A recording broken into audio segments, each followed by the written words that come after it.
السلام علیکم ورحمۃ اللہ وبرکاتہ۔ معزز ناظرین، محترم سامعین، دوسری ہجرت حبشہ ہو چکی ہے۔ مسلمانوں کی ایک بڑی تعداد حبشہ پہنچ چکی ہے اور مشرکین مکہ ان کو واپس لانے کے لیے تدبیریں کر رہے ہیں۔ اسی لیے ان لوگوں نے اپنے دو خاص آدمیوں کو، عمرو بن عاص اور عبداللہ بن ربیعہ، یہ دونوں اس وقت مسلمان نہیں ہوئے تھے، ان دونوں کو اپنا سفیر بنا کر کے حبشہ کے بادشاہ کے پاس بھیجا اور ان کو بہت سارے تحفے تحائف دیے کہ جا کر کے بادشاہ کو دینا، ہو سکتا اس سے وہ مان جائے۔ یہ دونوں آدمی حبشہ پہنچے اور بادشاہ سے ملنے سے پہلے بادشاہ کے درباریوں سے، مصاحبوں سے ملاقات کی اور انہیں اپنی بات میں پھنسا لیا۔ ان لوگوں نے بھی کہا ٹھیک ہے، ہم آپ کی تائید کریں گے اور ہم بادشاہ سے کہیں گے کہ ان مسلمانوں کو واپس کر دو اور ان کو ان کے علاقے میں جانے دو۔ چنانچہ صبح مجلس ہوئی اور یہ دونوں، عمرو بن عاص، عبداللہ بن ربیعہ، دونوں بادشاہ کے پاس پہنچے، بادشاہ کے سامنے اپنی بات رکھی کہ بادشاہ، ہمارے علاقے سے کچھ لوگ آپ کے یہاں آئے ہیں جنہوں نے ہمارے آبا و اجداد کا دین چھوڑ دیا ہے اور ایسا دین اختیار کر لیا ہے جو دین آپ کا بھی نہیں ہے، یعنی نہ ہمارے دین میں ہے نہ آپ کے دین میں، بلکہ انہوں نے کوئی اور دین اختیار کر لیا ہے۔ ہم آپ سے گزارش کرتے ہیں کہ آپ انہیں ہمارے ساتھ واپس بھیج دیں، ہمارے علاقے کے لوگ ان کو واپس بلا رہے ہیں۔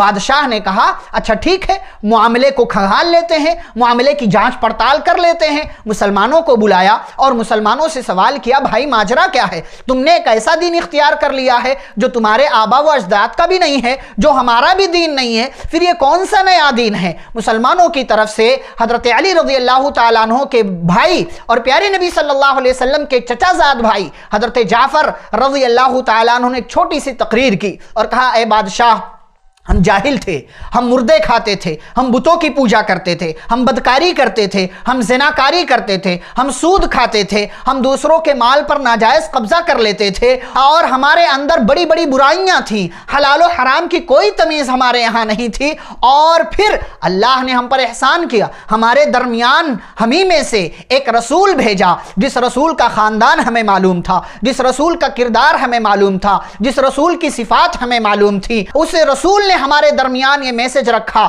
کہ لوگوں، ایک اللہ کی عبادت کرو اور حرام نہ کھاؤ، حلال کا استعمال کرو، بدکاری سے بچو، زناکاری سے بچو، سود سے بچو، ہر قسم کی غلط چیزوں سے اس رسول نے ہمیں روکا۔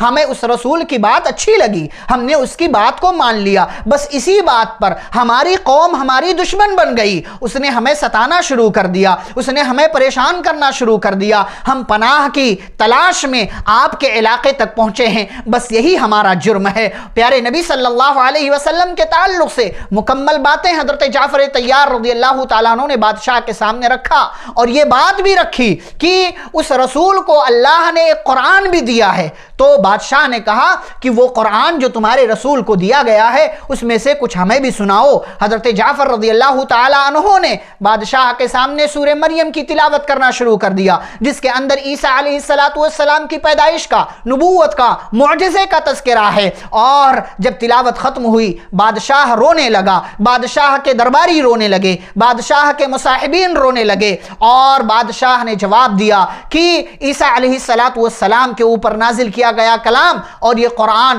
دونوں ایک ہی جگہ سے نکلے ہوئے ہیں، دونوں کا بیس، دونوں کی بنیاد ایک ہے، اور کہا کہ نہیں، ہم مسلمانوں کو تمہارے حوالے نہیں کریں گے۔ جواب مل گیا، مجلس ختم ہو گئی۔ پھر عمرو بن عاص نے اپنے ساتھی عبداللہ بن ربیعہ سے کہا کہ کل میں پھر سے بادشاہ کے سامنے جاؤں گا اور ایسی بات کہوں گا کہ جس سے بادشاہ ان کو ہمارے حوالے کر دے گا۔ دوسرے دن پھر مجلس ہوئی، عمرو بن عاص نے بادشاہ کے سامنے بات رکھی کہ یہ مسلمان آپ کے نبی عیسیٰ علیہ السلام کے تعلق سے ایک بات کہتے ہیں۔